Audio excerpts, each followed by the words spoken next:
अस्सलाम वालेकुम दोस्तों, मैं तंजीम अहमद। एक बार फिर से आप सबका स्कॉलर फार्मेसी पे स्वागत है। आज हम डिस्कस करेंगे शेड्यूल की डिफिनीशन के बारे में। हम पढ़ रहे हैं drug and cosmetic act 1940 and rules 1945। Drug cosmetic act जो कि आपको पता है कि 1940 में आया और जो रूल्स उसके आए हैं वो 1945 में इम्प्लीमेंट किए गए हैं। तो उसके अंतर्गत आने वाले जितने भी शेड्यूल्स हैं उसकी डिफिनीशन हम देखेंगे कि उसके जो शेड्यूल में क्या क्या चीज़ें मौजूद हैं, क्योंकि आगे इसी चैप्टर में कुछ शेड्यूल्स को डिटेल्स में पढ़ना है। तो यहाँ पे सिर्फ हम उसकी डिफिनीशन को कवर करेंगे। तो आपका जो ड्रग एंड कॉस्मेटिक एक्ट और जो रूल है वो कुछ शेड्यूल्स में डिवाइड किया गया है। तो पहले एक्ट्स की बात करते हैं। तो एक्ट्स जो आपका है वो दो भागों में डिवाइड किया गया है, मतलब दो शेड्यूल में डिवाइड किया गया है, first schedule and second schedule. वहीं पे जो आपका रूल्स है 1945 रूल्स, उसके अंतर्गत आपके 35 शेड्यूल्स आते हैं। तो एक्ट में आपके दो शेड्यूल्स आते हैं और रूल्स में आपके 35 शेड्यूल्स आते हैं। आइए देखते हैं एक्ट में आने वाले शेड्यूल्स में क्या क्या प्रावधान है। तो 1940 के एक्ट में आने वाले जो दो शेड्यूल हैं, पहला शेड्यूल, फर्स्ट शेड्यूल की अगर हम बात करते हैं तो इसमें बेसिकली जो आपके आयुर्वेदा है, यूनानी, सिद्धा या तिब्बी सिस्टम है, उसकी जो आपकी रेफरेंस बुक है उसकी लिस्ट दी हुई है होती है शेड्यूल फर्स्ट में। कौन कौन से? आयुर्वेदा, यूनानी, सिद्धा और तिब्बी सिस्टम है, क्योंकि ये पैथी है। पैथी अभी आप लोगों ने कोग्नोसी में पढ़ा होगा कि डिफरेंट टाइप की पैथी होती है जिससे पेशेंट का इलाज किया जाता है।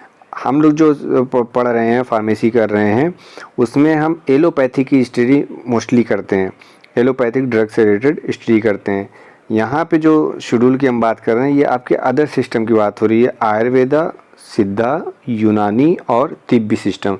तो इसकी जो स्टैंडर्ड बुक थी, जो रेफरेंस बुक थी, उसकी लिस्ट आपके फर्स्ट शेड्यूल में दी होती है। किस लिए दी होती है? ताकि जो भी आप फार्मूलेशन बनाओगे उसका रेफरेंस आप यहाँ से ले सकते हो, यहाँ से उठा के आप नई चीज़, नई ड्रग आप या उसी से रिलेटेड जो उसमें कंटेंट दिया हुआ है उसको लेके आप नई ड्रग बना सकते हो। अब बात कर लेते हैं कितनी बुक्स इसके अंतर्गत आती हैं। तो जैसे आयुर्वेदा की 57 बुक की का इसमें नाम दर्ज है, वहीं पे सिद्धा की 30 बुकों का नाम दर्ज है। यूनानी और तिब्बी सिस्टम अगर मिला लें, उसकी जो स्टैंडर्ड बुक्स हैं, उसकी जो रेफरेंस बुक हैं, 13 बुक का नाम आपके फर्स्ट शेड्यूल में दर्ज है। अब बात कर लें सेकंड शेड्यूल की, इसके अंतर्गत क्या आता है। तो सेकंड शेड्यूल में आपके ड्रग आप चाहे इंपोर्ट करो, बाहर से आयात कर रहे हो, या दवा का आप मैन्युफैक्चरिंग करोगे, दवा बनाओगे, या दवा को सेल करोगे, बेचोगे, या दवा को आप स्टॉक करोगे, कहीं पे स्टोर करोगे, तो इसके लिए स्टैंडर्ड बताए गए हैं कि ये स्टैंडर्ड है। आप इसके माध्यम से दवा को इंपोर्ट कर सकते हो, दवा की मैन्युफैक्चरिंग कर सकते हो, दवा की स्टॉकिंग कर सकते हो और दवा को रख सकते हो कहीं पे या उसको बेच सकते हो। उसकी पूरी स्टैंडर्ड दिया हुआ है आपके सेकंड शेड्यूल में। तो ये आपके दो शेड्यूल थे जो कि एक्ट के अंतर्गत आते हैं। मतलब 1940 के एक्ट जो है आपका ड्रग एंड कॉस्मेटिक एक्ट 1940, उसके अंतर्गत आपके दो शेड्यूल, फर्स्ट शेड्यूल और सेकंड शेड्यूल। अब बात कर लें रूल्स की। तो जैसा कि हमने बताया, रूल्स में आने वाले शेड्यूल में तकरीबन आपके 35 शेड्यूल आते हैं, उसको भी क्रमशः हम देखते चलते हैं। अब रूल्स के अंतर्गत आने वाले शेड्यूल, पहला शेड्यूल जो है वो आपका शेड्यूल ए कहलाएगा। शेड्यूल ए में क्या होता है कि अगर आपको कोई चीज़ भी बनानी है या लाइसेंस लेना है तो उसके लिए पहले आपको एप्लीकेशन देना होता है, मतलब एक प्रोफार्मा होता है, एक फॉर्म होता है, आप फिलअप करते हो।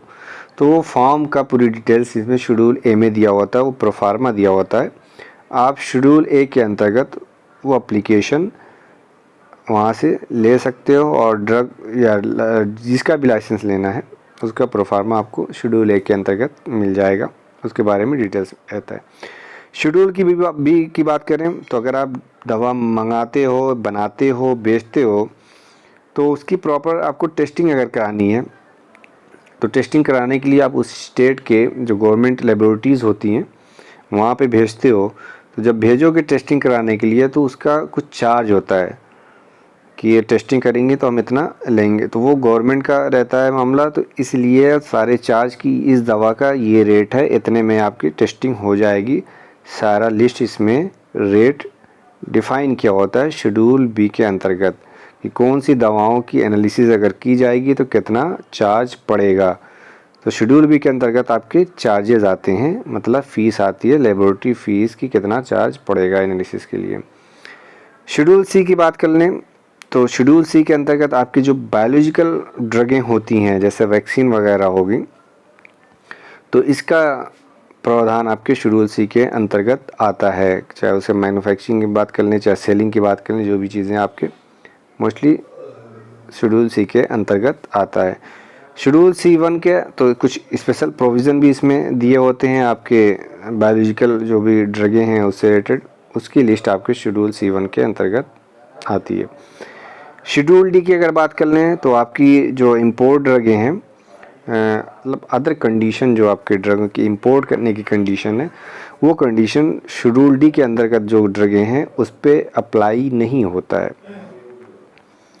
सिंपल सा कि ड्रग इंपोर्ट करने का जो भी कंडीशन है शेड्यूल डी के अंदर वो दवाओं का नाम लिखा होता है जिस पे ये कंडीशन अप्लाई नहीं होती है, वो पूरी लिस्ट शेड्यूल डी के अंतर्गत दिया होता है। तो शेड्यूल डी आप खोलेंगे, उसमें सारी ड्रगें जिसको आप इजीली इंपोर्ट कर सकते हो, उस पर कोई ऐसी कंडीशन अप्लाई नहीं होती है, वो मिल जाएगा शेड्यूल डी में। शेड्यूल ई में जो आपके पॉइजनस सब्सटेंस होते हैं आयुर्वेदा सिद्धा यूनानी मेडिसिन के अंतर्गत आने वाले, उसकी लिस्ट आपके शेड्यूल ई के E1 में दिया होता है। शेड्यूल एफ़ की अगर बात करते हैं तो शेड्यूल एफ़ में आपके जो ब्लड बैंक है जहाँ पे ब्लड का स्टोरेज किया जाता है, उससे रिलेटेड जो प्रिपरेशंस होते हैं उससे रिलेटेड सारी चीज़ें आपको शेड्यूल एफ़ के अंतर्गत मिल जाएगी। शेड्यूल F1 की अगर बात करते हैं तो जो भी आपके बैक्टीरियल वैक्सीन्स हों या वायरल वैक्सीन हो, एंटीसीरा है, डायग्नोस्टिक एंटीजेंस हैं, इन सब का प्रावधान आपके शेड्यूल F1 में दिया होता है। शेड्यूल F2 की अगर बात करते हैं तो सर्जिकल जो ड्रेसिंग की जाती है उसके जो स्टैंडर्ड्स होते हैं आपके शेड्यूल F2 के अंतर्गत आते हैं। अम्बिलिकल टेप्स जो होते हैं वो आपके शेड्यूल F3 के अंतर्गत आते हैं। ऑप्थेल्मिक प्रिपरेशन जो होते हैं, आई वगैरह में जो आई ड्रॉप आप डालते हो, तो उसके जो स्टैंडर्ड हैं वो आपके शेड्यूल FF के अंतर्गत आता है। शेड्यूल जी के अंतर्गत ऐसी ड्रगें जो कि मेडिकल सुपरविज़न में ली जाएं, जैसे हार्मोनल ड्रग हैं, मोस्टली जो हार्मोनल ड्रग हैं उसके बारे में डिटेल में आपको शेड्यूल जी के अंतर्गत मिल जाएगा। शेड्यूल एच की बात करते हैं तो जो भी प्रिस्क्रिप्शन ड्रग है, विदाउट प्रिस्क्रिप्शन आप ये दवा नहीं ले सकते हो। तो जितनी भी शेड्यूल एच के अंतर्गत आने वाली ड्रगें हैं वो सारी आपके प्रिस्क्रिप्शन ड्रग होती हैं, बिना डॉक्टर के प्रिस्क्राइब वो दवा आप कंज्यूम नहीं कर सकते हो, ले नहीं सकते हो। तो उसकी पूरी लिस्ट आपके शेड्यूल एच में दिया होता है। शेड्यूल जे में अगर बात करते हैं तो ऐसी ड्रग जो आपकी डिजीज़ को प्रिवेंट नहीं करता हो, ठीक है, तो वो आपके शेड्यूल जे के अंतर्गत आती हैं। डिजीज़ के रोकथाम के लिए उसका कोई योगदान नहीं है उस ड्रग का, तो ऐसी ड्रगें आपके शेड्यूल जे के अंतर्गत आती हैं। शेड्यूल के की अगर बात कर लें तो बेसिकली आपके जितनी भी ड्रगें हैं अदर शेड्यूल्स में आती हैं, उसके अलावा जो बच रही हैं ड्रगें वो आप शेड्यूल के अंतर्गत आती हैं। ये कुछ आपके मैन्युफैक्चरिंग से रिलेटेड जो प्रोविज़न है उससे इनको छूट रहती है, और कुछ आपके शेड्यूल के अंतर्गत आने वाली ड्रगों पे ये भी छूट रहती है कि सर्टेन टाइप के पर्सन उसको डिस्ट्रीब्यूट कर सकते हैं। लाइक डॉक्टर, इनको लाइसेंस की ज़रूरत नहीं पड़ेगी। जो ड्रगें शेड्यूल के अंतर्गत आती हैं विदाउट लाइसेंस वो ड्रग अपने पेशेंट को दे सकते हैं। शेड्यूल एम की बात कर लें तो शेड्यूल एम आपकी गुड मैन्युफैक्चरिंग प्रैक्टिस की बात करता है कि दवा बनाने का सही तरीका और उसके फैक्ट्री की प्रीमाइसेस, प्लांट या इक्विपमेंट्स कौन कौन से होनी चाहिए, तो पूरी डिटेल्स जानकारी आपके शेड्यूल एम में मौजूद होती है। शेड्यूल M1 की अगर हम बात करते हैं तो होम्योपैथिक जो प्रिपरेशंस होती हैं उसके लिए जो रिक्वायरमेंट्स चाहिए, लाइक फैक्ट्री का इंफ्रास्ट्रक्चर है, उसके प्रीमाइसेस, उसके प्लांट, उसके इक्विपमेंट कौन कौन से होने चाहिए, वो आपके शेड्यूल M1 के अंतर्गत सारी चीज़ें आपको मिल जाएंगी। शेड्यूल M2 अगर आप देखोगे तो शेड्यूल M2 के अंतर्गत जो कॉस्मेटिक प्रिपरेशन के लिए जो रिक्वायरमेंट्स हैं, फैक्ट्री कैसी होनी चाहिए, उसके अंदर इक्विपमेंट्स क्या रहेंगे, क्या फैसिलिटीज़ रहेंगी, इन सब की पूरी जानकारी आपको शेड्यूल M2 के अंतर्गत मिल जाएगी, सारी इसमें लिस्टेड होता है। वहीं पे अगर शेड्यूल M3 की बात करते हैं तो जो मेडिकल डिवाइसेस मैन्युफैक्चरिंग प्लांट्स होते हैं उनको उनकी क्या क्या रिक्वायरमेंट्स होनी चाहिए, तब उनको आप लाइसेंस इशू होगा और वो मैन्युफैक्चरिंग कर सकते हैं, उसके बारे में जानकारी आपको शेड्यूल M3 के अंतर्गत मिल जाएगी। पूरा उसमें डिटेल्स में दिया होता है कि क्या क्या चीज़ों की नीड होगी, तब आपको लाइसेंस मिल पाएगा, तब आप मैन्युफैक्चरिंग कर सकते हैं। अगर शेड्यूल N की बात करते हैं तो अगर आपको कोई फार्मेसी रन करानी है तो इसमें पूरी लिस्ट दी हुई है कि मिनिमम आपके पास कितना इक्विपमेंट होगा तो आप एक फार्मेसी रन करा सकते हो, आपको लाइसेंस इशू हो जाएगा। तो मिनिमम रिक्वायरमेंट्स शेड्यूल N में दिया होता है कि कम से कम इतना सामान आपकी फार्मेसी में होना चाहिए। शेड्यूल अगर O की बात करते हैं तो जो आपके डिसइंफेक्टेंट फ्लूइड्स होते हैं उससे रिलेटेड स्टैंडर्ड्स आपके शेड्यूल O में दिए हुए हैं। शेड्यूल P की अगर बात करते हैं तो हर ड्रग की अपनी लाइफ पीरियड होता है, मतलब एक टाइम के बाद ड्रग की पोटेंसी रिड्यूस होना शुरू हो जाती है, जिसे कहते हैं शेल्फ लाइफ। तो वो टाइम पीरियड इसमें हर दवाओं का शेड्यूल के अंतर्गत दिया होता है कि कौन सी दवाओं का कितना टाइम पीरियड होना चाहिए। तो आपको किसी भी दवाओं का टाइम पीरियड जानना हो, लाइफ पीरियड जानना हो, तो आप शेड्यूल P खोलिए और उसमें सारी जानकारी ले सकते हैं। शेड्यूल P1 की अगर हम बात करते हैं तो ड्रग की पैकिंग साइज़ क्या होनी चाहिए, हर ड्रग की इसमें दिया होता है कि किस में पैक होना चाहिए ड्रग को, उसकी साइज़ क्या होगी, सारी डिटेल्स आपको शेड्यूल P1 में मिल जाएगी।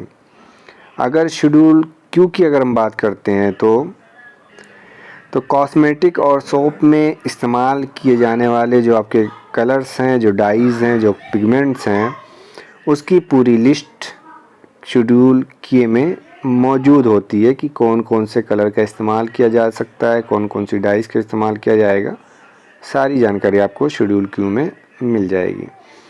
शेड्यूल R के अंतर्गत जो स्टडी आप करते हैं वो आपके कंडोम से रिलेटेड स्टडी की जाती है, और जो मैकेनिकल कंट्रासेप्टिव्स होते हैं उससे रिलेटेड स्टडी की जाती है। उसके सारे स्टैंडर्ड्स आपके शेड्यूल R में मौजूद हैं कि कौन कौन से स्टैंडर्ड होने चाहिए कंडोम्स बनाने में या मैकेनिकल जो आपके कंट्रासेप्टिव्स होते हैं उसके बनाने में।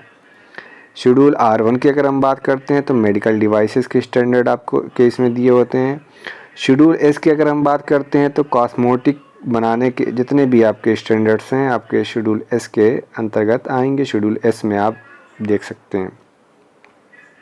वहीं पे अगर हम शेड्यूल T की बात करते हैं तो ये बात करता है आपके गुड मैन्युफैक्चरिंग प्रैक्टिस किसके लिए, आयुर्वेदा, सिद्धा, यूनानी मेडिसिन और उसकी मशीनरी या इक्विपमेंट्स हैं, मिनिमम मैन्युफैक्चरिंग प्रीमाइसेस कितना एरिया होना चाहिए, सारी जानकारी आपको शेड्यूल T में मिल जाएगी। किससे रिगार्डिंग, आयुर्वेदा, सिद्धा, यूनानी मेडिसिन अगर बनानी है आपको तो कंपनी का एरिया कैसा होना चाहिए, उसके अंदर कौन सा इक्विपमेंट होना चाहिए, सारी डिटेल्स आपको शेड्यूल T में मिल जाएगी।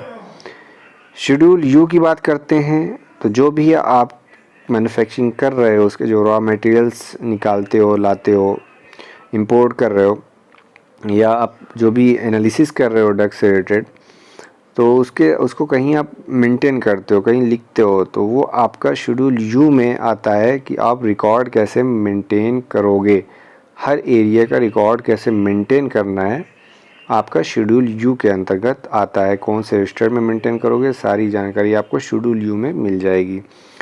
वहीं शेड्यूल U1 की बात करते हैं हम, तो ये आपका सारे रिकॉर्ड मैन्युफैक्चरिंग से रिलेटेड क्या क्या रिक्वायरमेंट हो सकती है उसके रिकॉर्ड आप कैसे मेंटेन करोगे, आपका शेड्यूल U1 में मिल जाएगा। अगर वहीं पे हम शेड्यूल वी की बात कर रहे हैं तो इसमें आपकी जो भी पेटेंट या प्रोप्राइटरी मेडिसिन्स होती हैं उसके स्टैंडर्ड आपके शेड्यूल यू में दिया होता है। शेड्यूल एक्स की बात करते हैं तो जितना भी आपके साइकोट्रॉपिक सब्सटेंस है जो आपके सेंट्रल नर्वस सिस्टम पे ऐड करने वाली ड्रगें हैं उसकी पूरी लिस्ट मिल जाएगी शेड्यूल एक्स में। वहीं पे शेड्यूल वाई की हम बात करें तो आप जो भी क्लिनिकल ट्रायल करते हो, जैसे कोई भी नई दवा का शोध हुआ तो उसका ट्रायल होता है पहले वो एनिमल्स पे करते हैं तो वो उसको कहते हैं प्री क्लिनिकल ट्रायल।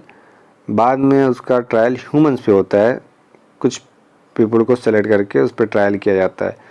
तो उसकी पूरी गाइडलाइंस, उसकी क्या क्या रिक्वायरमेंट्स होनी चाहिए, क्या क्या पूरी गाइडलाइंस आपको शेड्यूल वाई में मिल जाएगी कि आप क्लिनिकल ट्रायल कैसे कर सकते हो। कोई भी इंपोर्ट कर रहे हो ड्रग उसके लिए या कोई दवा आप नहीं बना रहे हो उसके लिए। तो ये सिंपल डिफिनीशंस थी कि किस शेड्यूल में आपको क्या चीज़ मिलेगा। कुछ आपके सिलेबस में कुछ शेड्यूल को है थोड़ा ब्रॉड में हम देखेंगे आगे लेक्चर में, थोड़ा डीपली में जाके उसकी स्टडी करनी है। होप आपको समझ में आया होगा। नहीं समझ में आया तो कमेंट बॉक्स में बता सकते हैं कि क्या समस्या है। नेक्स्ट वीडियो में हम उसको कवर करने की कोशिश करेंगे।